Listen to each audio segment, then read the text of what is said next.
예, 오늘은 광고된 것처럼 프랑스에서 지금 사역하고 계시는 이기정 목사님께서 함께 기뻐하였다라는 제목으로 하나님의 말씀을 증거하시겠습니다.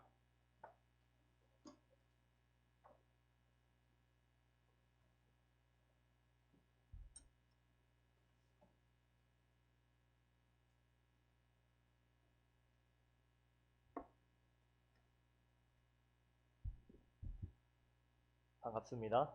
처음으로 인사드립니다. 아,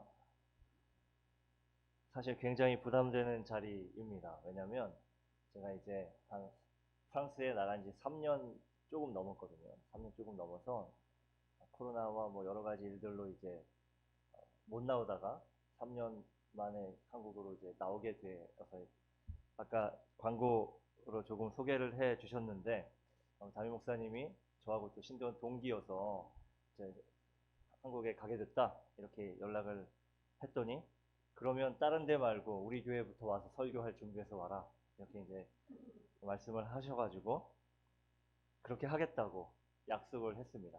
근데 뭐 그 약속까지는 목사가 당연히 뭐 말씀 준비하고 하는 게 일상이니까요. 크게 부담 없이 말씀 준비하면 되겠거니 생각을 하고 이제 흔쾌히 허락을 했는데 마지막에 한마디를 덧붙이더라고요. 목사님 말들은 다 대부분 마지막까지 들어봐야 되는 것 같아요. 뭐라 그러냐면, 준비해서 오긴 오는데 그날이 말씀 축제니까 말씀을 좀, 그러고는 말을 멈췄어요. 뭐 어떻게 하라는 건지, 말씀을 잘 준비하라는 건지, 아니면 은혜롭게 준비를 하라는 건지, 뭐, 여튼 말씀 축제니까 이 한마디를 딱 던져놓고는, 아, 이제 한국 가면 큰일 났구나. 그런 부담감을 저에게 던져주고서 숙제 아닌 숙제를 저한테 이제 주셨습니다.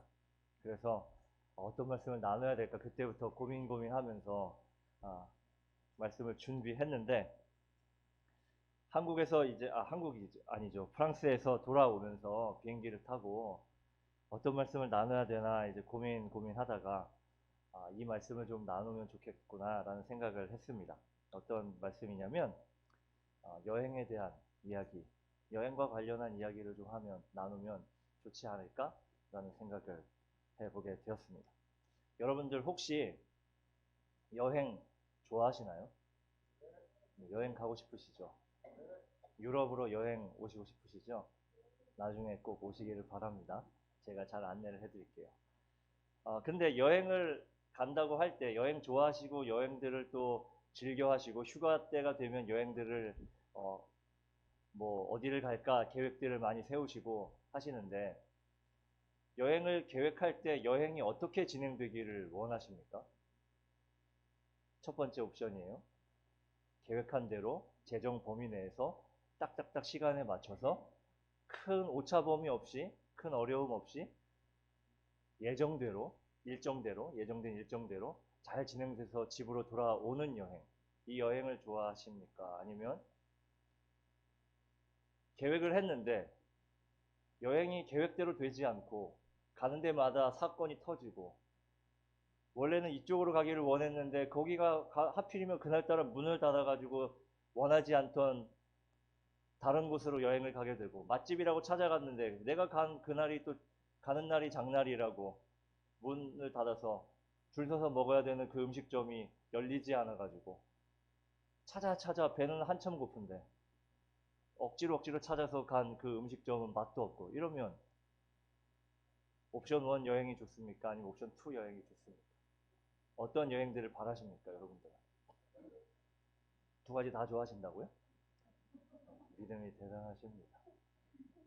대부분은 아마 옵션 1, 그냥 계획 안에서 계획 일정 안에서 큰 어려움 없이 세워놓은 예산을 따라 가려고 했던 곳을 차분하게 별 어려움 없이 교통체증도 없고 뭐 계획 꼭 들러보기로 했던 그런 명소들도 잘 만나고 뭐 그렇게 되는 여행들 그런 여행들 좋아하시지 않으시겠어요? 그죠? 그리고 안전하게 여행을 마치고 돌아와서 또 잘 쉬고 그래야 또 리프레시 돼가지고 일터에도 돌아가고 휴가를 마치고 다음 여행을 또 생각하면서 기대하면서 날 일상들을 보내게 될 거잖아요. 그렇죠?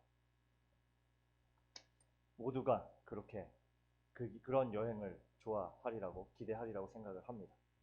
그런데요, 인생이 사실은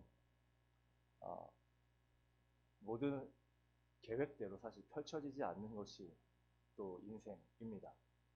삶이 그렇게 호락호락하지가 않잖아요. 아무리 계획을 세우고 또 일을 준비하고 예산도 짜고 해서 일을 진행하려고 해도 하다못해 여행조차도 그런데 인생은 뭐 더더욱이 그러겠죠.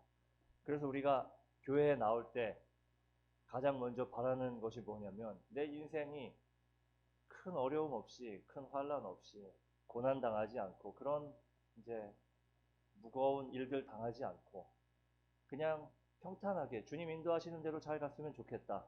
이런 바람을 가지고 또 교회에 나오고 예수님을 만나기를 소망하고 하나님께 기도하고 간구하고 그래서 또 내 기도가 응답되기를 원하고 그런 것이 또 우리의 신앙 생활이기도 하죠.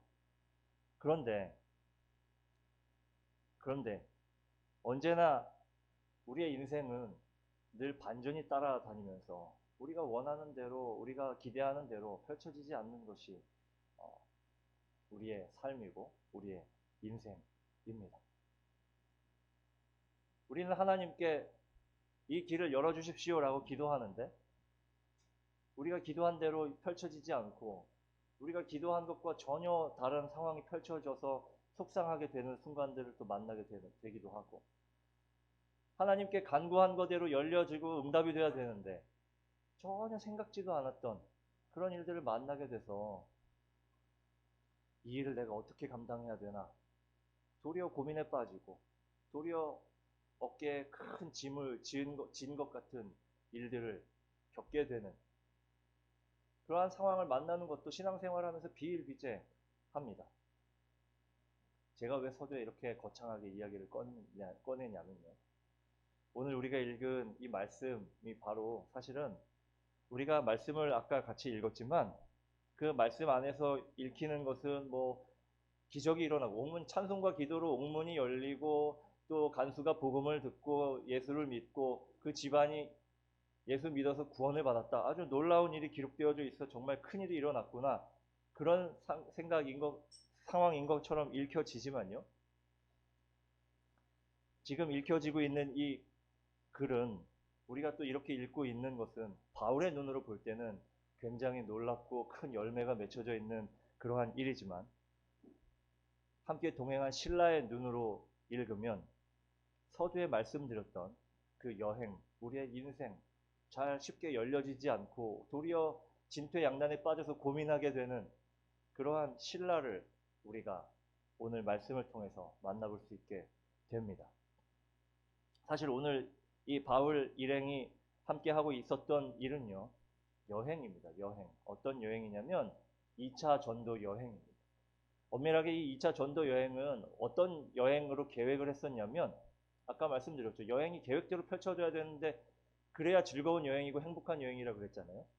2차 전도 여행의 애당초 목적과 또 그 목적에 부합한 계획이 무엇이었냐면 1차 전도 여행 때 사도 바울이 세웠던 이방인들 교회, 소아시아 지역에 세워놓은 이방인들 그 어려움 가운데서도 굳건히 서 있는 그 이방인 성도들, 그 성도들을 다시 찾아가서 위로하고 독려하고 격려하고 함께 찬양하고 예배하고 즐거워하고 같이 떡을 떼고 교제하고 그걸 목표로 세워서 목적으로 해서 계획했었던 여행이 바로 2차 전도 여행입니다.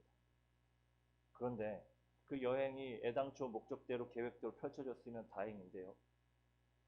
우리가 읽지는 않았지만 16장 서두에 보면 예수의 영이 그러니까 성령님이 이 여행을 막았다라고 시작을 하는 것을 나중에 한번 읽어보십시오. 16장 서두에 그렇게 시작을 합니다. 그렇다는 얘기는 계획대로 여행을 애당초 시작하지 못하고 있었다라고 우리가 이 상황을 살필 수가 있습니다. 그런데 시작대로 이 여행을 시작하지 못했을 뿐만 아니라 그것에 더해서 어떤 일이 벌어지냐면 사도 바울이 기도하는데 마케도니아 사람이 환상 중에 나타나가지고요. 우리한테 와서 우리를 도와주십시오라고 이제 요청하는 환상을 봅니다.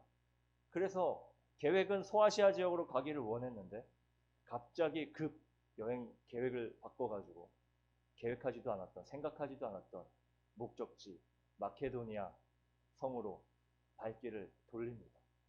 소아시아 지역으로 향하려고 했던 그 여행, 거기에 맞춰가지고 예산이고 음식이고 다 준비했을 거 아니에요. 그죠? 그때는 지금이야 여행 그러면 우리가 차 가지고 막 가서 뭐 사 먹고 그러면 되지만 그때 당시에는 여행 그러면 예산 짜고요. 그리고 그동안 먹을 음식도 싸질러 져야 되고요. 뭐 보름이면 보름치, 그 소아시아 지역까지 보름 걸린다 그러면 보름치 일정에 대한 음식도 싸야 될 거 아니에요. 예산도 해야 될 거 아니에요. 모든 게 제 계획대로 되었는데 갑자기 마케도니아 지역으로 갔어요. 근데 그게 한 달 걸려. 그러면 그 보름치 음식 갖고 어떻게 버텨요? 갑자기 바꾼 여행이었다는 거죠. 그런데 신라는요, 거기서 한술 더 떠가지고 어떤 상황이었냐면 신라가 애당초 이 안디옥에서 바울과 함께 여행을 가려고 계획조차 하지도 않았어요. 신라가 이 안디옥이라는 곳에서 머물렀던 이유는 무슨 이유냐면 예루살렘 공의회라는 의회가 있었는데 사도를 중심으로 여러 가지 초대교회 일들을 처리했던 회의가 이제 예루살렘 공의회예요. 근데 거기서 뭐 어떤 일을 처리했냐면 소아시아 지역의 이방인들이 예수를 믿고 복음을 듣고 성도들로 되어서 이제 교회가 섰습니다라는 보고를 듣고 나니까 그러면 이방인들한테 복음을 전할 때 어떠한 원칙들을 세워서 전도해야 되겠구나, 복음을 전해야 되겠구나라고 원칙을 이제 세웠습니다. 그래서 신라에게 그 원칙문, 결정문을 가지고 바울과 바나바에게 찾아가서 안디옥에 있는 바울과 바나바에게 찾아가서 앞으로 이방인들 전도할 때는 복음을 전할 때는 이 원칙대로 따라서 전했으면 좋겠습니다라는 결정문을 이제 신라를 통해서 전달한 거예요. 그럼 신라의 목적은 뭐예요? 안디옥에 와가지고 그것만 전달하고 자기 다시 예루살렘으로 돌아가면 되죠. 그렇죠? 신라가 처음에는 그렇게 해가지고 안디옥에 와가지고 그걸 전해주고 와서 보니까 안디옥 교회 교우들이 너무 정말 이방인들로 이루어져 있지만 은혜롭고 우리 이 가까운 교회 교우들처럼 교제하고 싶고 거기에 머무르고 싶은 거예요. 그런데 자기 목적은 그걸 결정문을 전달하고 돌아가는 거니까 거기 머무르지 못하고 예루살렘으로 돌아가고 있었던 중이었어요. 돌아가고 있는 중에 바울이 불러들인 겁니다. 2차 전도 여행 같이 가야 돼. 돌아가지 말고 돌아와. 안디옥에서 예루살렘까지 거리가 480km 정도 되거든요. 그러면 그걸 24시간으로 나누면 24시간 동안 잠도 안 자고 음식도 안 먹고 쉬지도 않고 걸어가면 성인 남성이 평균 1시간에 4km를 걸어간다라고 가정할 때 5일 정도 걸려서 걸어가는 거리예요. 근데 밥도 안 먹고 잠도 안 자고 5일 동안 쉬지도 않고 걸어갈 수가 없잖아요. 그래서 조금 쉰다고 하면 한 보름 정도 걸려서 걸어가는 거리가 예루살렘부터 안디옥까지의 거리예요. 물론 성경에는 나와 있지 않지만 신라가 자기 임무를 완수하고 예루살렘으로 갔을 때 대충 한 2, 3일 정도 걸어갔다라고 가정하면 100km는 걸어갔을 거잖아요. 그죠? 그럼 100km를 걸어갔다가 바울이 다시 돌아와 이래갖고 돌아오게 되면 100km 갔다 100km 돌아와서 적어도 200km는 다시 걷고 여행을 시작한 거예요. 그러니까 이 신라의 마음이 어땠겠습니까? 자기는 애당초 이 2차 전도 여행에 갈 마음도 없었어요. 그런데 더더욱이요. 이 2차 전도 여행에 신라가 동참하게 된 정말 큰 이유가 무엇이었냐면 이 이유가 없었다면 애시당초 신라는 이 여행을 생각조차 안 해도 됐어요. 왜 이 여행에 동참하게 됐냐면 바울과 바나바가 둘 사이에 마가라는 사람을 전도 여행에 데려가냐 마냐로 인해서 다툼이 일어났어요. 성경이니까 좋은 표현으로 다툼이라고 되어 있어서 그렇죠. 이 안디옥 교회를 세우고 소아시아 지역에 같이 이방인 교회를 세우고 정말 열심으로 동역하면서 같이 교제하면서 애썼던 사람이 바나바예요. 그런데 그 사람들 둘이 전도 여행을 같이 안 갈 정도로 완전히 갈라서서 앞으로 그 이후에도 만나서 같이 뭘 했다라는 이야기가 없는 걸로 봐서는 평생토록 만나지 않을 정도로 다툼이 일어났다는 얘기는요.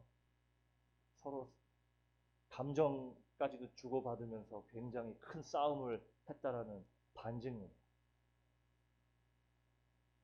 서로 안 볼 만큼 싸웠다는 얘기예요. 이 싸움이 없었으면 신라는 아예 애당초 이 전도 여행을 가지 않아도 되는. 그러면 전도 여행에 이제 어쨌든 뭐 가게 됐으니까 어쩔 수 없이 갔죠. 갔어요. 갔는데 이 전도 여행이 바울이 기도해서 가게 된 또 전도 여행이잖아요. 기도하면서 환상 중에 하나님께서 마케도니아 사람이 나타나게 하셔가지고 그곳에 와서 도와달라라는 요청을 받고 갔던 여행이죠.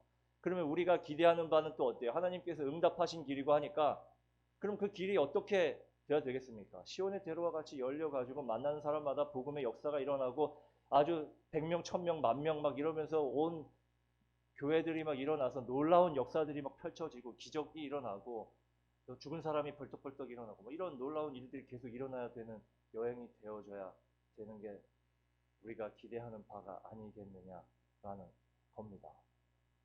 그런데 이 여행이 어떻게 펼쳐지고 있습니까? 물론 처음에는 뭐 예루살렘의 유대인들보다는 적어도 호의적이긴 했어요. 궁금하니까 들어보고 싶고 사람들이 듣기 시작을 했죠. 그런데 그 다음날부터 첫날 그 다음날부터 방해가 시작이 되는데요.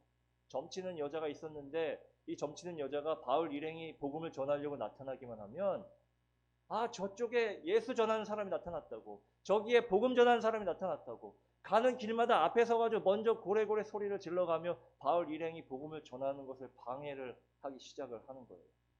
처음에는 바울도 참았죠. 그래 불쌍하니까 놔둬야지. 우리 복음 전하면 되지 않겠나. 그러면서 하려고 복음을 전하려고 사람들을 만나려고 하면 그냥 와가지고 계속해서 방해를 하면서 그 길을 막아서는 거예요.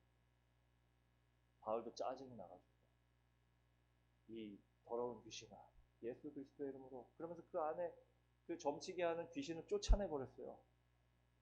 그러면 그 놀라운 일을 보고서 기적이 일어났잖아요. 귀신이 쫓아져 버렸으니까 놀라운 일을 보고서 예수를 믿는 사람들이 또 벌떼같이 구름대같이 늘어나야 되는데 그러지 않고요. 도리어 그 일이 화가 돼가지고 그 여자를 통해서 돈을 벌어먹던 주인이 로마 관원한테 신고를 해서 이 사람들이 어떻게 되느냐?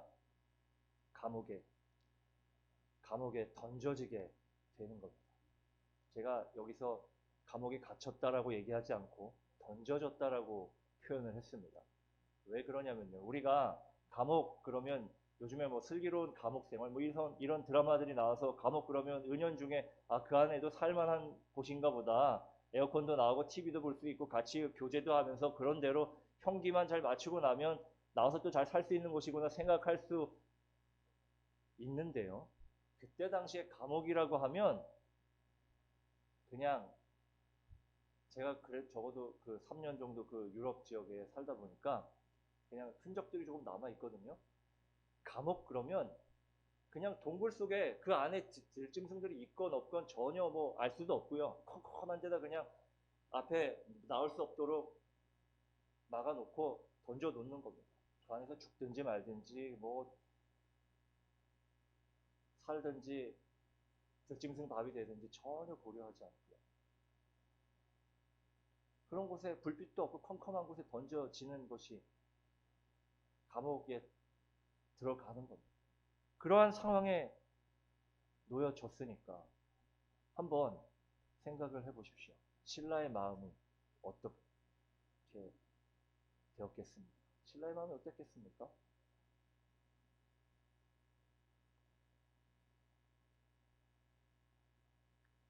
제가 3년 만에 이제 한국에 돌아오면서요. 지난 3년 동안을 한번 반추해 보게 되었습니다. 제가 있는 곳이 프랑스에 여러분들 프랑스 그러면 어디를 생각하시죠? 파리라고 말씀하실 줄 알았어요. 오다 보니까 여기 그 우리 기도 편지 붙여놨던데 제가 보낸 기도 편지 거기 보면은 무슨 이야기 몇 번째 소식 이래가지고 제목을 얼마나 많이 보냈는데 제가 열 몇 번을 보냈는데 제가 아직도 파리 그러시면 안 되죠. 제가 있는 곳이 그르노블이라는 곳입니다. 어디냐면 그 프랑스의 동남쪽에 조금 떨어져 있고요. 파리부터는 한 기차로 5시간 조금 넘게 네, 이렇게 떨어져 있는 곳입니다. 기차도 떼제베 고속철도를 타고 5시간 조금 넘게니까 꽤나 거리가 이제 멀죠. 그런 지역에 이제 있는데, 어, 비행기 안에서 곰곰이 그때를 떠올려 보니까 제일 먼저 제가 떠올리게 됐던 일이 뭐냐면 그곳에 가게 되었던 일이었습니다. 어떻게 가게 되었을까? 여러분들 궁금하시죠? 다들 저한테 궁금해하는 게 딱 두 가지, 저를 이제 프랑스 선교사라고 소개를 하면 두 가지를 먼저 물어보시더라고요. 첫 번째는 어떻게 선교사가 되시기로 마음을 먹었습니까? 이거 하고요. 그 다음이 이제 프랑스 선교사요? 프랑스 선교사, 프랑스에도 선교가 필요해요. 이런 이제 두 가지 질문을 저한테 던집니다. 그래서 늘 이렇게 대답을 하죠. 선교사, 저는 선교사로 가겠다는 생각을 일도 한번 가져본 적이 없습니다. 지금도 선교사님 그러잖아요. 뭐 프랑스 선교사님 또는 선교사님이 오늘 말씀 전해주십니다. 그러면 아직도 굉장히 어색해요. 그래서 선교사 그러면 누구를 부르는 건지 좀 기웃하면서 어색한 마음으로 이제 뒤를 좀 살필 때가 있고요. 아직도 저를 부르는 것 같지 않아서 한참 좀 뜸을 들이기도 하고 이제 그런 일을 합니다. 그런데 왜 제가 거기까지 가 있냐면요. 지금 이제 말씀을 드리려는 이 일 때문인데 3년 전에 2019년도 1월 달 조금 새해 지나고 한 주 정도 지난 다음이었을 거예요.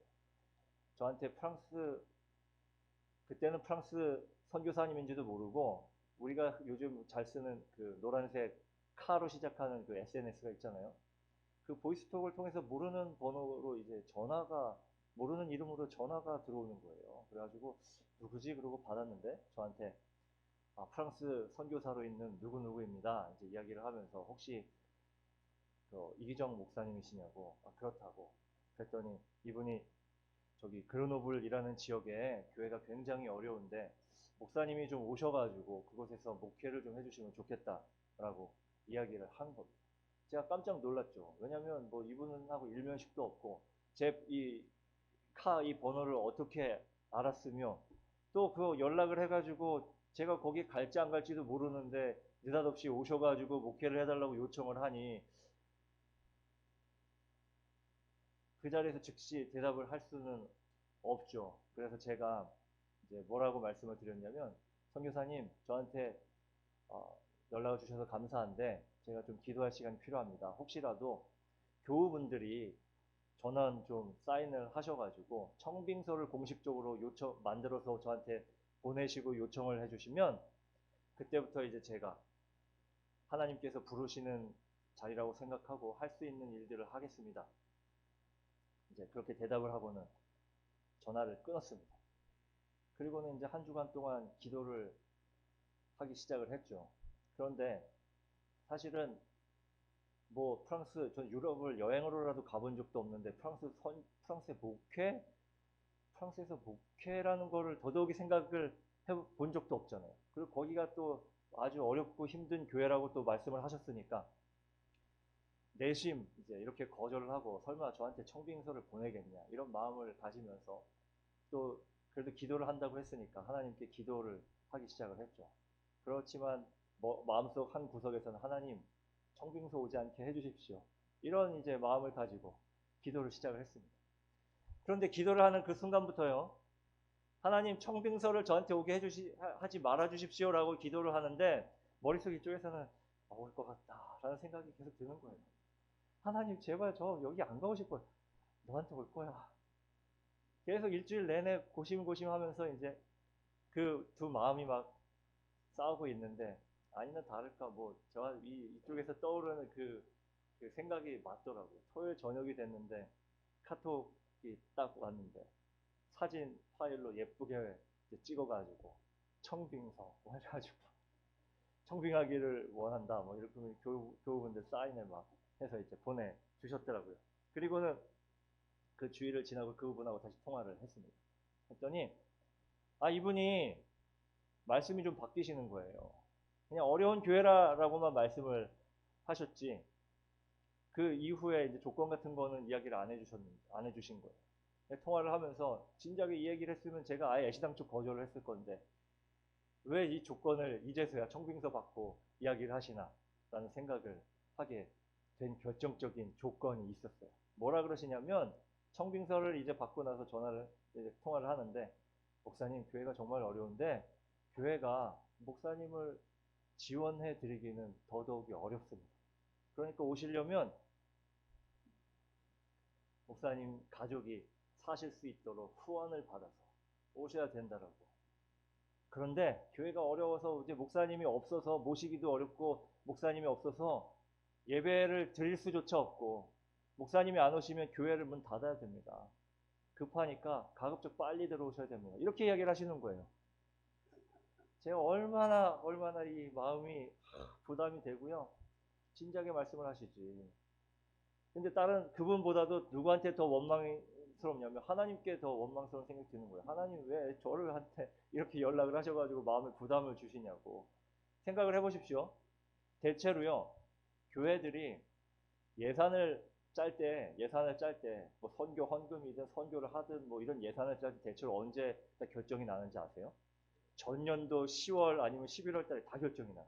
신년도가 된 이후에 새롭게 예산 편성 이런 거 전혀 없어요. 그러니까 예산 안에서 짜맞춰 가고 혹시라도 후원을 한다 그러면 그 해 년도 10월이나 11월 큰 교회들은 뭐 당회 또는 정책당회 같은 데서 예산을 짜가지고 아니면 조금 이제 규모가 작은 교회들은 재직회 혹은 또 교인들 회의를 통해 가지고 예산 1년 내년 살림 어떻게 합니다 이렇게 다 짜여진 상황이기 때문에 1월 달에 연락해 가지고 후원 받아오라 그러면 길이 없어요. 길이.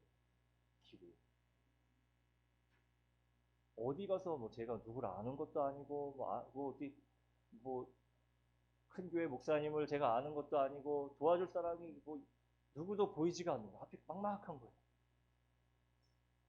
진작에 말씀을 하셔야지. 그래야 제가 애시당초 못 갑니다라고 대답을 할 거 아니에요. 근데 왜 청빙서는 보내라고 얘기를 해가지고 받아놓고 제가 또 할 일을 하겠습니다 얘기를 이렇게 얘기를 해놨으니 책임을 또 져야 되잖아요. 그때부터 이제 또 제가 본격적으로 이제 기도하기 시작을 했습니다. 제가 고민이 되면 사실 기도라기보다는요, 어디 방바닥 구석에 저희 식구들이 있건 말건 생각하지 않고 뒹굴뒹굴 거리면서 그냥 하나님 앞에 머릿속으로는 하나님 어떻게 해야 되죠? 그러면서 그냥 저 밥도 잘 안 먹고 이렇게 불러다닙니다. 그럼 저희 애들도 우리 아빠가 또 뭐 고민이 생겼구나 뭐 이러면서 기도 하나 보다 이렇게 생각하고 건드리지도 않아요. 그때는 또 신경이 또 날카로워져 있기 때문에 와가지고 그냥 식사했는지만 물어보고 밥 먹자고 얘기 가끔 한번 전하는 거 말고는 잘 이제 얘기를 안 해요. 일주일을 그러면서 이제 막 뒹굴거리고 있는데 저한테 무슨 생각이 드냐면 아, 그 선교사님을 통해서 나한테 딜이 들어왔으니까 이거 딜이잖아요 사실. 그 후원 받아 들어와야 됩니다. 이거 딜이잖아요. 얘기하지도 않았다. 나는 그럼 하나님하고 딜을 해야 되겠다. 내고를 해야 되겠다. 이런 생각이 드는 거예요. 그러고 나서 내고라는 생각을 딱 하니까 제일 대표적인 하나님과 내고했던 대표적인 인물이 떠올랐어요. 누구였냐면 기드온. 사사로 불렀을 때 하나님 저 사사 못합니다.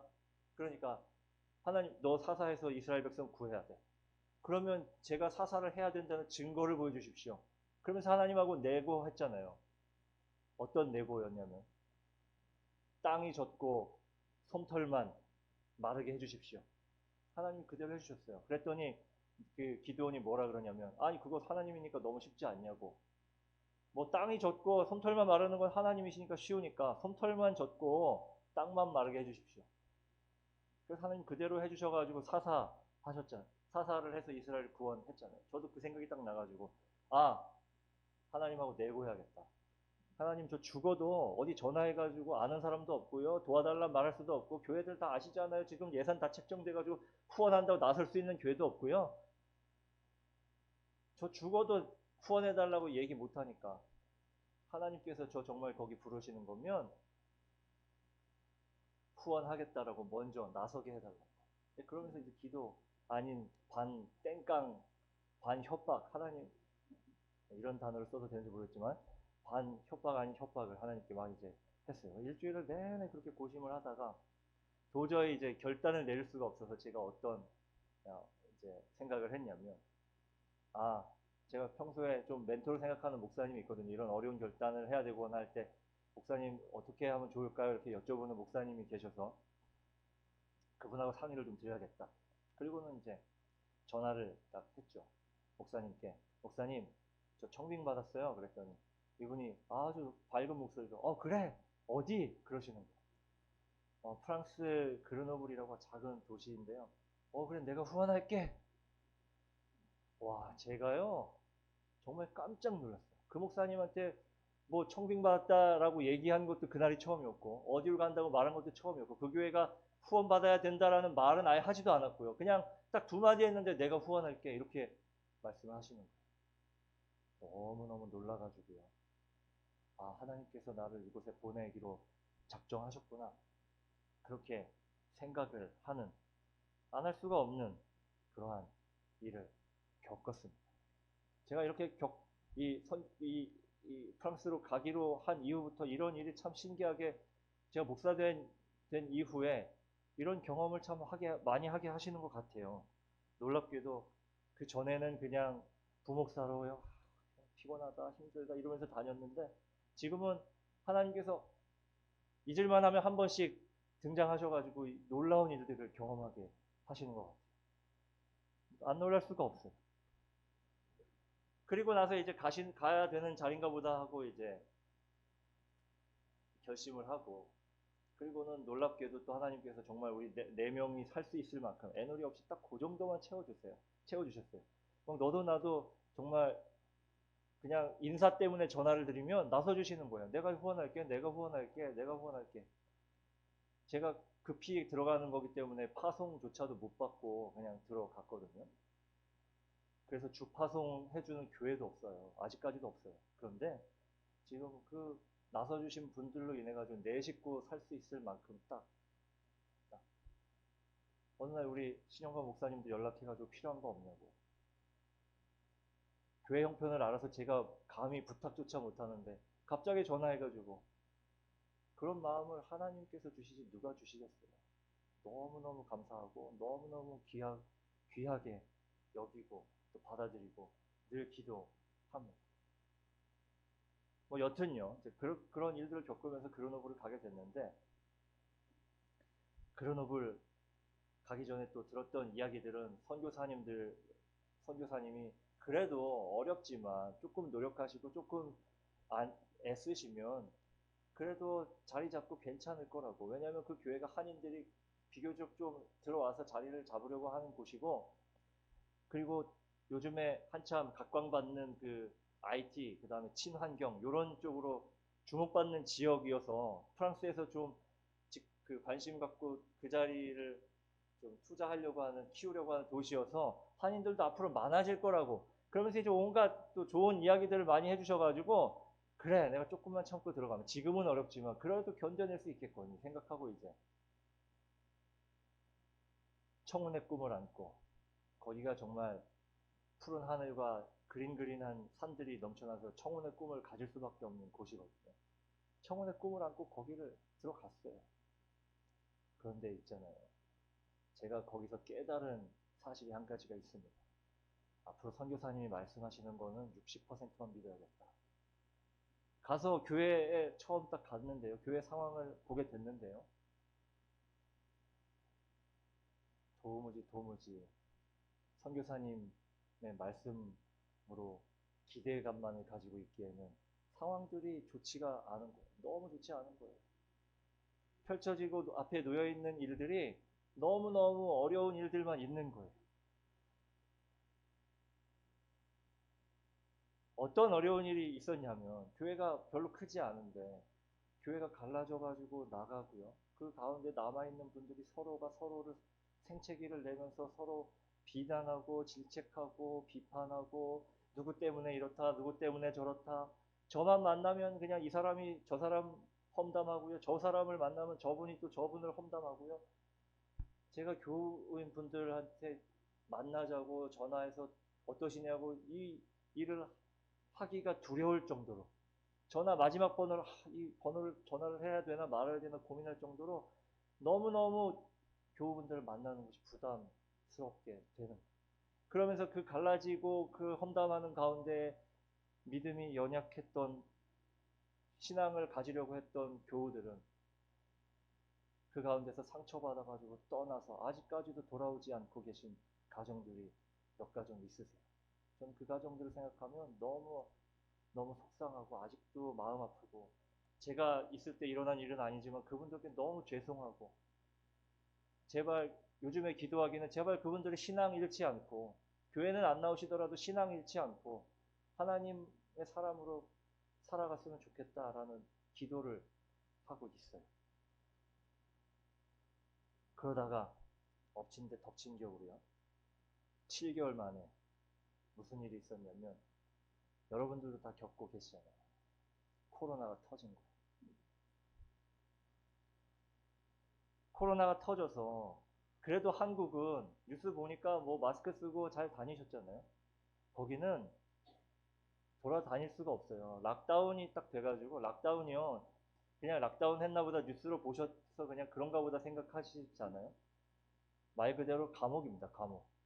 집 안에 그냥 딱 들어가서, 여기서 조기 정도 되는, 우리 집 앞에 그 상점이 있는데, 여기서 조기 정도 된 상점 나가야 되는데 그 통행증 발급 받아가지고 집 앞에 지키고 있는 경찰한테 뭐 사러 가야 됩니다라고 허락받고 나가야 돼요. 그리고 이 의료 시스템이 굉장히 안 좋아서, 우리나라는 아프면 바로 병원 근처 어디든지 갈 수 있잖아요. 여기는 병원이라고 무조건 갈 수 있는 게 아니에요. 주치의를 만나야 되는데 주치의도 자기 주치의라고 또 아무 때나 만날 수 있는 게 아니에요. 아프다고 연락하면 꽉 차 있기 때문에 한 2달 뒤에 오세요, 3달 뒤에 오세요. 초반에 코로나 바이러스가 엄청 셌을 때, 공식적으로 발표하진 않았지만 프랑스는 정말로 많은 사람들이 목숨을 잃었습니다. 정말로. 왜냐면 호흡 곤란했을 때 그제서야 연락하면 구급차 불러서 보내고, 호흡 곤란해서 가면 의료 장비 부족하니까 처치가 안 돼서 돌아가시는 분들 많았고요. 한국은 그런 거에 비하면 정말 정말 감사하고 귀한 나라입니다. 제가 이번에 그 3년여를 지나면서 우리나라가 정말 좋은 나라구나라는 것을 새삼 깨닫게 된 기간이기도 했습니다. 할 수 있는 일이 없는 겁니다. 보이지 않는 상황까지 할 수 있는 일이 보이지 않는 거예요. 곰곰이 생각해 보면 제가 그때 가졌던 생각이, 그럴 때 가졌던 마음이 바로 우리가 오늘 함께 읽었던 이 신라의 마음과 같지 않았나 라는 생각을 해보게 됩니다. 시간이 점점 흘러갈수록, 아, 내가 잘못 온 건 아닐까? 내 생각을 하나님의 뜻이라고 착각해서 억지로 온 건 아닐까? 그런 생각을 하면서 시간을 보냈어요. 그리고는 조금 풀려서 이제 주변을 돌면서 기도하면서 시간 보내고 있는데, 저한테 드는 생각이 뭐냐면, 아, 어떻게든 나는 왔고 그럼 나는 뭘 할 수 있을까? 라는 생각을 제가 하게 되었습니다. 뭘 할 수 있었을까요? 할 수 있는 일 한 가지밖에 없더라고요. 예배. 예배였어요. 예배. 사람을 만날 수도 없고 가까이 갈 수도 없고, 그러나 할 수 있는 일 한 가지가 뭐냐면 예배였어요. 아, 하나님께서 기뻐하실 일 뭐가 있을까? 예배. 그래서 지난 3년여간을 예배 드리는 일에 정말 정말 애를 많이 썼어요. 그랬더니 변화가 생겨났는데, 어떤 변화가 생겨났는지 아세요? 처음에는 이분들이 저만 만나면 불평하고 불만하고, 저분이 저분 욕 비난하고 신란하고, 저분이 저분 신란하고 그랬다 그랬잖아요. 어느 순간 전화를 하면, 어느 순간 만나면 상대방에 대한 배려를 하는 거예요. 우리 집에 저분 초대하고 싶은데 제가 그때 그렇게 상처 줘서 제가 직접 연락 못 합니다. 목사님이 연락해서 같이 와주시면 제가 사과하고 그분하고 관계를 좀 개선하고 싶습니다. 저희 아내한테 연락해가지고 저분한테 연락해서 같이 와주시면 제가 그분께 사과하겠다. 서로 다독여가고요. 그리고 관계가 개선이 되고, 거기에 더 나가서 요즘에는요, 감사를 고백을 합니다.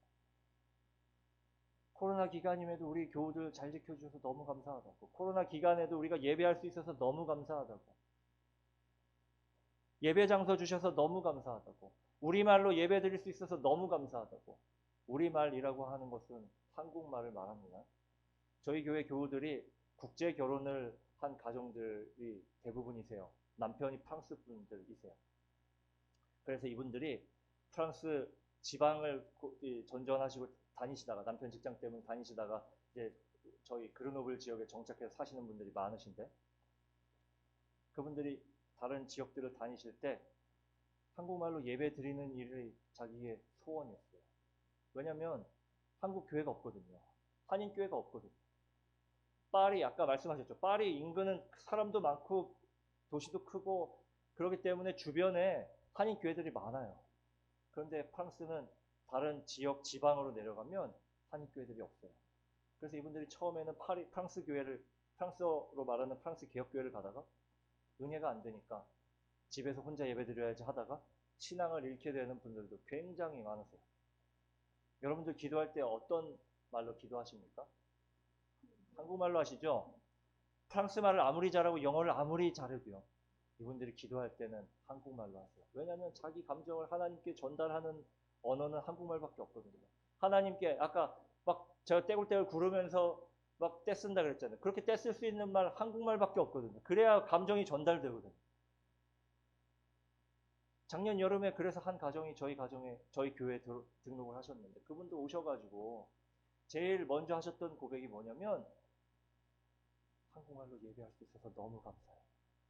너무 은혜로워요. 너무 감동. 몇 주 동안은 계속 그렇게 얘기하셨어요. 이렇게 예배 시설 별로 좋지도 않아요. 저희는 마이크도 없어요. 반주자도 요즘에 생겨가지고 이전에는 17세기 바로크 시대 무반주 예배 드렸었어요. 21세기로 넘어온 지 불과 얼마 안 돼요. 그런데도 은혜롭다고, 은혜 받았다고, 감사하다고, 한국말로 예배할 수 있는 것이 복이라는 사실을 여러분들은 아셔야 됩니다. 이것만으로도 감사하고 감격스러운 일인데 더 저로 감동받게 했던 일이 하나 있는데요. 제가 이 얘기까지만 하고 말씀을 마칠게요. 저희 교회에 이제 매주일 꾸준히 참석하는 프랑스 남편이 계세요. 프랑스 교우가 있는데 그 교우가 아내하고 이제 한국 아내분이신데 집사님이신데 교회를 매주일 안 빠지고 가겠다라는 약속을 하고서 결혼을 했기 때문에 매주일 교회를 나오세요. 근데 한인교회니까 프랑스어로 별로 뭐 얘기되는 게 별로 없잖아요. 그리고 찬양도 한국어로 찬양하고 기도도 한국어로 찬양하고 말씀도 한국어로 보고 설교도 한국어로 하고 그러니까 굉장히 전체가 좀 힘들어요. 어려워요. 그래서 이분을 가끔 예배드리다 보고 있으면 얼굴 벌개지셔가지고 졸음을 참다 막 겨우 막 꾸벅꾸벅 졸면서 어찌할 바를 몰라 하고 계시는데 지난 몇 주 전에 갑자기 저의 예배를 드리는데 저의 귀에 어떤 소리가 들려오냐면 그분이 어눌한 발음으로 찬양을 함께 부르는 소리가 들려오는 거예요. 한국어로. 너무너무 은혜로웠어요. 다른 분들이 어떻게 예배를 드리는지 신경 전혀 그냥 아무 생각도 안 들고요. 제가 그날 은혜 받아가지고 얼마나 감사하며 예배 드렸는지 몰라요. 그리고 그 다음 주에는 또 무슨 일이 있었는지 아세요? 그분이 성경 봉독을 하는데 성경 봉독을 다 하고 우리가 아멘 하잖아요. 성경 봉독을 다 했는데 그분이 아멘 하는 거예요. 그날도 제가 그 아멘 소리에 감격해가지고 그때부터는 예배가 어떻게 됐는지 그냥 감사하게 그 예배가 지나갔던 것밖에 기억이 안 나요. 제가 그러한 일들을 겪으면서 배운 사실, 새롭게 배운 사실이 있어요. 그 이전부터 알고 있었지만 요 근래 다시금 새롭게 깨닫게 된 사실이 있어요. 그게 뭐냐면요. 성도라면 어떻게 할 것인가? 이거예요. 어려운 일은 일어났고 고난과 환난은 닥쳤고 그걸 피했으면 좋았겠지만 어쩔 수 없이 나한테 닥쳐왔고, 그렇다면 그 일을 맞이하는 성도로서 맞이하는 나는 어떻게 할 것인가? 어떻게 하면 하나님이 기뻐할 것인가? 이 질문을 던져야 되지 않을까라는 생각을 해보게 되었습니다. 신라는요, 자기가 원하는 여행도 아니었고 자기가 뜻한 바대로 된 여행도 아니었고 자기가 동참해서 굳이 하지 않아도 되는 여행이었지만 오늘 말씀 속에서 드러나는 일은요, 자기 이 일로 인해서 낭망했다거나 바울을 원망했다거나 아니면 하나님을 원망했다라는 사실을 기록하고 있지 않습니다. 사실 제가 앞부분에 감옥에 갇힌 이야기를 본문으로 잡을까 하다가 오늘 이 본문을 잡은 이유는요, 감옥에 갇혔지만 신라는 그 가운데서 성도로서 무엇을 해야 될까라는 질문을 던지고 하나님의 사람으로 그리스도인으로 이 일이 벌어졌지만 무엇을 해야 될까라는 질문 앞에서 스스로 자기의 삶으로 대답하는 성도로서의 대답하는 삶을 살아냈습니다. 그것이 뭐였냐면 감옥 안에서 바울과 함께 예배하는 일이었습니다. 함께 찬양하고 함께 기도하고, 그래서 그 결과가 어떻게 되었습니까? 감옥문이 열리고 간수가 예수 믿고 그 집안이 함께 그리스도를 주로 모시고 모두가 구원받아서 그 자리에 있는 모든 사람들이 함께 기뻐하는 그 자리의 증인으로서, 증거자로서 지금 성경에 기록되어 있는 인물로 자리 잡게 되었던 겁니다. 교우 여러분, 인생이 쉽지 않습니다. 인생이 계획대로 기도한 대로 흘러가면 좋은데 절대로 그런 일들은 자주 일어나지 않습니다. 그렇기 때문에 하나님께서 이따금씩 우리가 지칠 때쯤 되면 개입하셔서 소위 우리가 기적이라고 말하는 기적이 일어나기도 하고, 그 일을 통해서 우리가 위로받기도 하고, 그 일을 통해서 하나님을 찬양하게 만드는 것도, 그것이 드문 일이기 때문에 그렇습니다. 그러나 그 일들을 닥치게 될 때 성도로서 우리는 어떻게 해야 되느냐? 이 일은 일어났고 내가 하나님 앞에서 그리스도를 믿는 사람으로서 무엇을 할 것인가? 어떻게 맞이할 것인가? 내가 할 수 있는 일을 하자. 그 질문에 답하는 삶을 살게 될 때 우리 역시도 신라가 그랬던 것처럼 주님이 다시 오시는 날 온 만민이 함께 주님을 맞이하며 예배하는 자리에서 함께 기뻐하고 있을 줄로 믿습니다. 선교는요, 제가 지나면서 생각해 보니까 다른 일이 아닌 것 같아요. 예배하기 위해서, 함께 예배의 자리에서 기뻐하기 위해서 하는 일이 선교인 것 같아요. 가서 우물 파고 뭐 여러 가지 일들 많이 하잖아요. 왜 그 일들을 하겠습니까? 그 일들을 통해서 복음을 전하고 복음을 들은 그 사람들이 주님이 다시 오셨을 때 그 앞에서 함께 예배하고 함께 기뻐하기 위해서, 그들을 초청하기 위해서, 그 자리에 초청하기 위해서 하는 게 선교이거든요. 다른 게 아닙니다. 다른 목적이 아닙니다. 함께 예배하고 함께 기뻐하는 그 자리에 가기 위해서입니다. 모쪼록 프랑스 그러면 이제는 파리만 생각하지 마시고 그르노브를 기억해 주시고 그르노브를 위해 기도해 주시고 그 교회에서 함께 기도하고 예배하는 분들과 함께 예배하며 주님 오시는 날 같이 그 자리에서 기뻐하는 우리 모두가 되시기를 주님의 이름으로 축원합니다. 잠깐